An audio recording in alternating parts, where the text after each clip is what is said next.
Ndagushimiye mukunzi wacu wahisemo gukurikira amakuru kuri KN Radio, aho tubagezaho amakuru haba arimo aragenda avugirwa mu gihugu cy'u Rwanda ndetse no hanze y'u Rwanda. Ni mu karere ka Ngoma humvikanye inkuru nziza cyane yatumye abanyarwanda batandukanye banezerwa bikomeye cyane, bitewe n'iyo nkuru nziza cyane yari isakaye mu karere kabo. Abaturage benshi bongera gukomera amashyi ubuyobozi bwo muri ako karere ndetse n'ubuyobozi bw'u Rwanda. Ese iyo nkuru yatumye abaturarwanda bose bishima yaba ari iyihe? Iyi ni KN Radio, gumana natwe uyu munsi ubundi usobanukirwe byinshi kuri iyi nkuru irimo gushimisha abatari bakeya hirya no hino mu gihugu cy'u Rwanda. Ikindi tugusaba, niba ari ubwa mbere udusuye, ndakwinginze jya munsi y'iyi nkuru urabona ijambo subscribe cyangwa sabone, utukandaho n'akazogera kaza nako ntugasige nako uhite ugakandaho. Icyo gihe uzaba ushimangiye yuko ugiye kujya uba uwa mbere mu kubona amakuru meza ya KN Radio tugenda tubagezaho umunsi ku wundi. Reka twitse gatoya ubundi tuze tubabwira byinshi kuri iyi nkuru yumvikanye mu karere ka Ngoma yatumye abatari bakeya yongera kubashimisha. Tubibutse ko iyi yo ari KN Radio.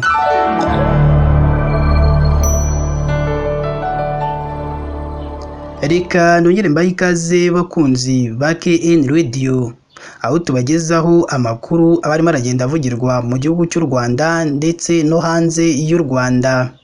Ni mu karere ka Ngoma, abaturage bahatuye bongeye kwishimira inkuru nziza yasakaye muri kano karere kabo, yatumye benshi bayitangarira hirya no hino mu gihugu cy'u Rwanda. Naho muri kano karere habonetse uruganda ruzajya rutunganya ifu y'amagi yabikwa imyaka 2 izajya ifasha abana bafite imirire mibi. Ibi bikimara gutangazwa byahise bituma abatari bakeya bagenda babitangaho ibitekerezo bigiye bitandukanye, harimo n'abishimira uburyo igihugu cy'u Rwanda gikomeje gutera imbere umunsi ku wundi. Gusa benshi batangaye bikomeye, abandi batanga ibitekerezo bibaza niba koko ibyo bintu bizakunda ko uyu mushinga w'uruganda ruzajya rutunganya amagi rukayahinduramo ifu izajya ihabwa abana bafite imirire mibi, ndetse ibe yanabikwa igihe kirekire kigeze ku myaka 2. Iyi nkuru ikomeje gutungura benshi hirya no hino mu Rwanda.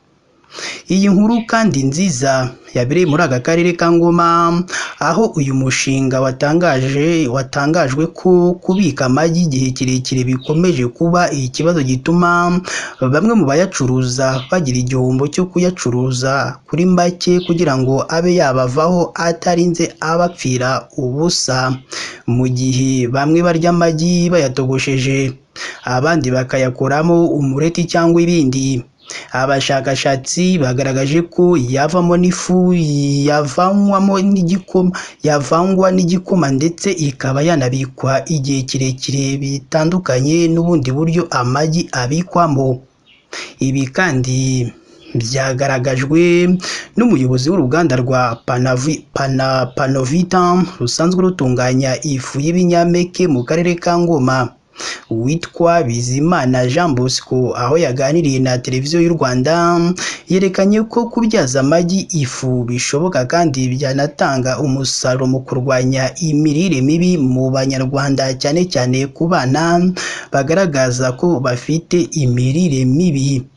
Uyu muyobozi w'uruganda rwa Panovita rusanzwe rutunganya ifu y'ibinyampeke mu karere ka Ngoma, Bizimana Jean Bosco, mu magambo ye yagize ati: hakoreshwa amafu aturutse hanze by'umwihariko muri Amerika no mu Bufaransa.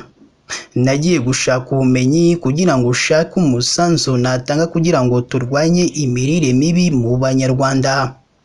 Uyu muyobozi w'uru ruganda rwa Panovita rusanzwe rutunganya ifu y'ibinyampeke mu karere ka Ngoma Akomeza avuga ko batunganya amagi bakurikije amahame y'ubuziranenge, hakaba iyamena itandukanya umuhondo n'umweru nyuma bitewe n'icyo bashaka. Uyu muyobozi kandi akomeza agira ati dushobora kuritunganya ryose cyangwa se umuhondo ukwawo n'umweru ukwawo. Icyo gihe rero dushyira mu mashini ishobora kubyumisha igakora ifu igomba kuvangwa n'igikoma. Ifu itunganywa n'uru ruganda byagaragaye ko imeze neza kandi idashobora kugira ingaruka itera ku mwana. Igisigaye ni ukubona icyangombwa cy'ubuziranenge. Byibuze amagi 80 niyo ashobora kuvamo ikiro kimwe cy'ifu ishobora kuba yabikwa igihe kigeze ku myaka 2. Iyi nkuru ikimara gutangazwa, abaturage benshi bo muri kano karere bagiye batangaza ko bishimiye inkuru nziza isakaye mu karere kabo, nyuma y'uko hatangajwe ko bagiye kujya bakora ifu mu magi kandi ije gufasha abana bafite imirire mibi. Ku ikubitiro hari umuturage watangaje agira ati njyewe umwana wanjye ejo bundi ndamuvanye kwa muganga barambwira ko afite ikibazo cy'imirire mibi, ahubwo nibagire batanga icyangombwa ubundi iyo fu ijye ku masoko ubundi tuyigure hakiri kare.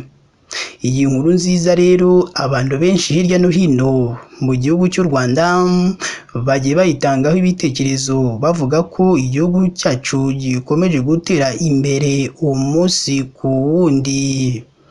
Ni naha natwe dusoreje amakuru yacu y'uyu munsi.